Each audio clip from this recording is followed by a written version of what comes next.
we undertake each session.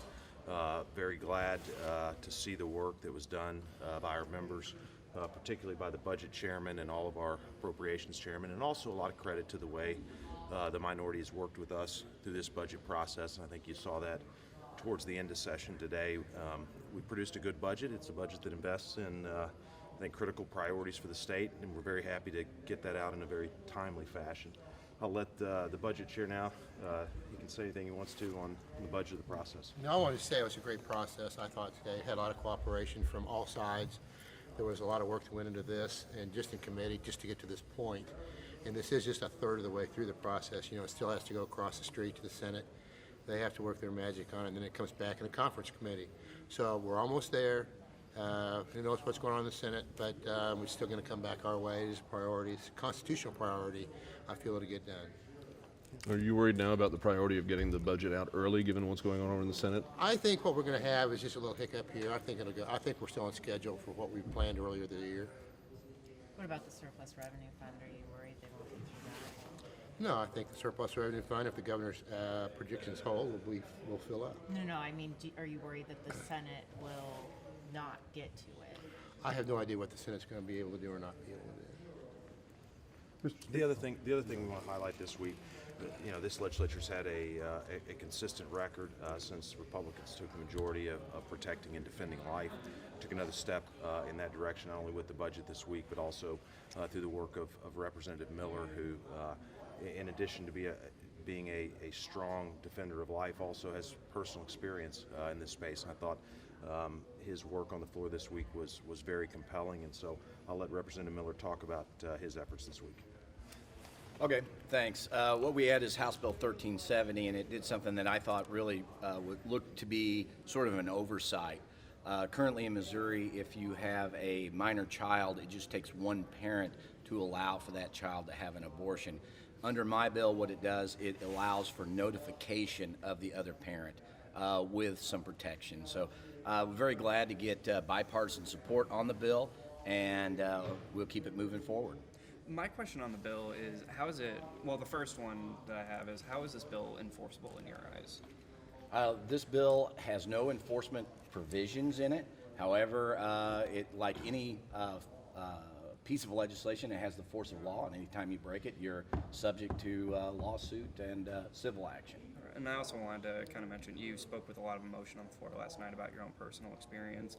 And can you tell us a little bit more about why that compelled you to pursue this kind of legislation?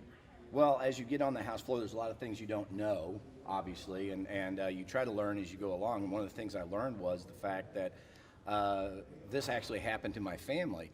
I had a minor child that became pregnant.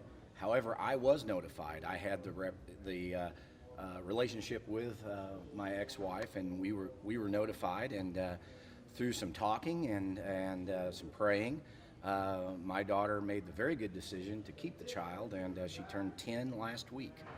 Do you think that your protections then, or the kind of asides that you had, are enough to kind of assuage some of the concerns that the minority party had about it? Honestly, I think the protections are more than enough to protect anything going bad. That, along with the fact that the punishment is a civil matter, I think we're well within the realm of being able to protect the minor child. Mr. Speaker? Yes, sir. Hold on just a second while I You got to refocus there? refocus. Okay, good. Every year at this time, the people who are not happy with the budget will step forward and say, well, when this thing gets over to the Senate, we'll make all these changes. And right at the top of that list this year, of course, is the cuts to higher education, and specifically the University of Missouri. Is that a hill that you're prepared to die on when this budget goes before committee, goes on the floor, and goes into negotiation? Well, look, we're not going to make any specific decisions on how we're going to negotiate with the Senate, or how the differences between the House version of the budget and the Senate version will be ironed out. You know, clearly the higher ed funding bill spurred a lot of discussion, more discussion on that bill this year than we've had on House Bill 3 anytime I've been here. And I think that discussion is important. So we'll see what how the Senate feels about that particular budget, and we'll let it work through the process the same way we always do. What do you say to the critics who say you are punishing students in order to get back at administrators? Well, we're not punishing students, first of all.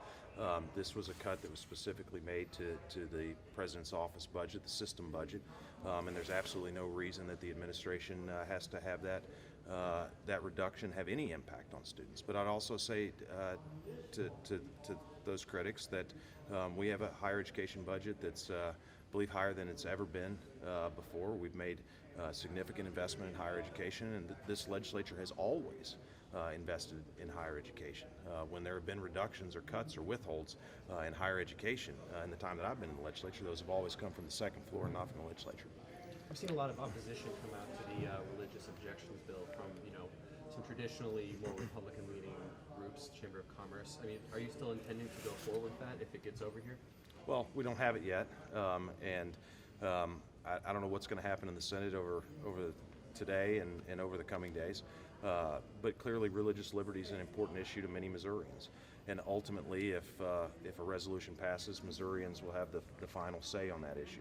If we get the resolution, we'll let it work its way through the process as we do with all the things that come from the Senate. If there's any kind of a slowdown over in the Senate at all, does that change your plans over here as far as what's a priority or how quickly you move things?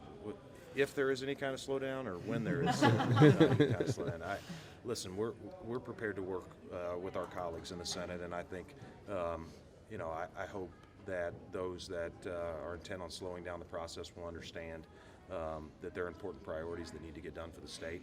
But we'll be prepared to work however we need to get the things done that need to be done for the people of the state.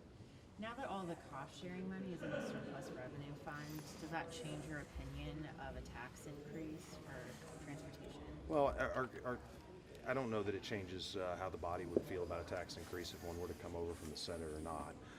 But as we said from the outset about the cost-sharing program, the cost-share program was never, we never held it up to be the solution to everything that needs to be done in transportation. What we did say is it was a critical way to invest in some projects that need to get done, that are important, particularly to economic development, and this was a unique way to do it. So if the surplus revenue fund fills up, MoDOT will have $30 million to invest in those critical infrastructure projects, and I do think that will help the overall state of the road network. So we'll see what the Senate does, if anything, on a gas tax proposal or anything else, and we'll deal with it if they do. If I can come back to the Senate again, do you have any thoughts or comments on the timing of the previous question or the decision to call the previous question? I don't even question my own floor leader about the timing of his previous questions. I'm certainly not going to question the Senate on theirs. Representative Ross said he didn't consult with you before he proposed his language barring Medicaid funds to abortion. Are you worried that this could create some legal challenges for you going forward? Not particularly. Anything else? What's priorities in the last week before we hit a break? Well, we'll see. We've got a number of bills that are out of committee. I think we've still got about 25 or so, maybe a few more on the perfection calendar and some more to third read, so we'll work through that. I'll add a few bills to the calendar today, and we'll kind of have to take stock of how things are moving on the other end of the building and decide what we want to prioritize to send over. So it'll be another busy week next week for us as we head into spring break. All right. All right, Thanks. Representative, was your bill